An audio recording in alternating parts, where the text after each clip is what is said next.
Bam Adebayo scoring 83 points last Tuesday against the Washington Wizards. Those numbers are correct. 20 for 43 from the field, 7 for 22 from three, 36 for 43 from the free throw line, and Bam passes the late Kobe Bryant for the highest scoring game in modern NBA history, the second highest ever behind the 100-point game from Wilt back in the day. So, Nick, let's start off with you. What did you think of this performance? Obviously, historic 83 points. Definitely unexpected. How did you feel about how that went down? It's a different game than I grew up watching and playing. It's a different game. I don't know if I want to be positive or negative. So I'll just, I'll say it's different and it was impressive because I was saying as the power went out, like, man, he was aggressive as all. Like I saw a lot of the replays. He was aggressive as all get out, like attacking the rim, like earning most of his buckets up until like the free throws at the end and stuff. And I don't know, it really is a different game. And I would say scoring 60 whatever 3 or 61 through 3 quarters is awesome. Getting up to 83 just to go for it is less impressive, but like I'm not gonna hate because like I would like you can always like Bam's gonna be cemented for that. Like uh, love it or hate it, like it's history and it's legacy and it's something he's always gonna be able to have. Yeah, Joey, what were kind of your thoughts about this? I know we always joke around how you're kind of the veteran of the podcast and kind of seen the most basketball around here. So what were your thoughts on this historic performance? Yeah, I very am much like Nick, where I have very much mixed feelings about it. Because, I don't know, it might just be my mad respect and admiration and love towards Kobe Bean Bryant, but I don't know. This one just wasn't as impressive to me as the game when Kobe did it. Especially like no matter what, scoring all that is incredibly impressive. But I just the one thing I really didn't like is when they were already up by like 20 something points and then they're fouling the Wizards just to get the ball back as quickly into Bam's hands just to score. You're clearly just prolonging the game. It's a little bush against a 16 win Wizards team. Like, do you really think they want to sit through that? Like, that's just I will say it's not really sports. The Wizards put themselves in that position though. It ain't his fault that the Washington Wizards are trash. They 100% did. They literally let him get to that point where they were like, "Hey, he's close to passing Kobe. We should just go for it," because that's what happened. Like the Wizards played tough enough where like Bam had to keep scoring and like get the game out. So like that's why it's like I don't really want to take any credit away from that. I just don't like it.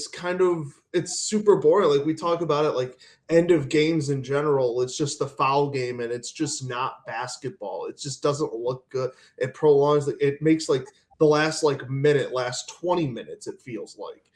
It's kind of the same way, but again, like you said, I'm kind of with you. I'm just more on the impressive stand about it where it's the Wizards let him get it and they paid the price, but heck of an effort.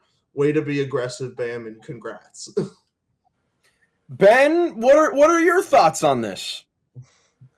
Well, this is one of the more shocking NBA events that I think that I've seen happen while I've been paying attention with the NBA. And yeah, congrats to Bam. He's somehow got 83 points. Shocking, but well, he was doing a good job at being aggressive, and was just feeling it that game. He somehow did it, but yeah,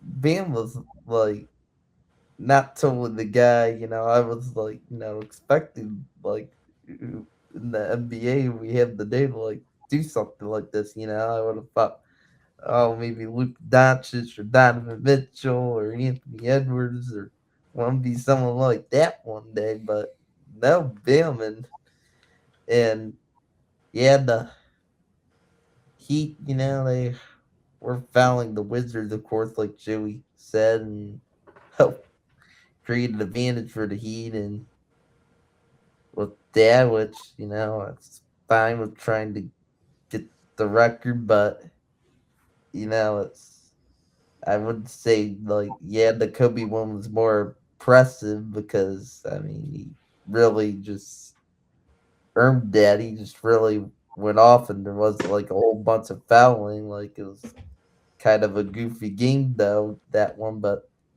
still, congrats to Bam. On purpose, just to get more possessions, to give Bam Adebayo an opportunity at the record and stuff like that. Certainly, they tainted it. It's not his fault. Yeah, for anybody saying or arguing or wondering if saying one is more impressive than the other, Kobe's was definitely more impressive. He had like 20 or so less free throws, I think. And, I mean, what do you guys think is more impressive? 61 through 3, like Bam had with the foul baiting and stuff, or not the foul baiting, but the fouling at the end and step penning, whatever, or 55 and a half like Kobe had. Like 55 in a second half is I think the better feat. Yeah. Well, yeah, I think, we could say it's more impressive, but Bam, I don't think, I think the whole stat padding thing, I think is kind of a crazy narrative, because if you're a player or you're a coach and your player has 70 points with 9 minutes to go, what are you supposed to do? I mean, go for it. Like, they only fouled I know we're saying that the Heat fouled the Wizards. The Heat only fouled twice to get the ball back. All the other times, Bam was getting fouled. I mean, he had 43 free throws because the Wizards were fouling him and playing awful defense. Like, my thing is, I totally understand where, I mean, all the free throws or the fouling twice or keeping him in the game late when the game's already decided. I understand that point, but on the other hand, like, dude, if you're the Wizards, how do you allow him to go for 83 points, 30-something in the first quarter, 42 or 43 in the first half, when in this particular game, Tyler Hero and Norman Powell, who are the leading options for this Heat team, aren't in the lineup. Like, in the starting lineup, it's Davion Mitchell, Yakuchonis, Pele Larson, Myron Gardner, and Bam. Wouldn't you think, if you're a competent professional basketball team, that in the locker room, in the game plan going into the game, Bam Adebayo is going to be aggressive and try to take and make shots so that the Heat can roll through this game? And that's exactly what they did. I feel no sympathy for the Wizards because they put themselves in this position. This is one of the more unacceptable performances by a team in NBA history.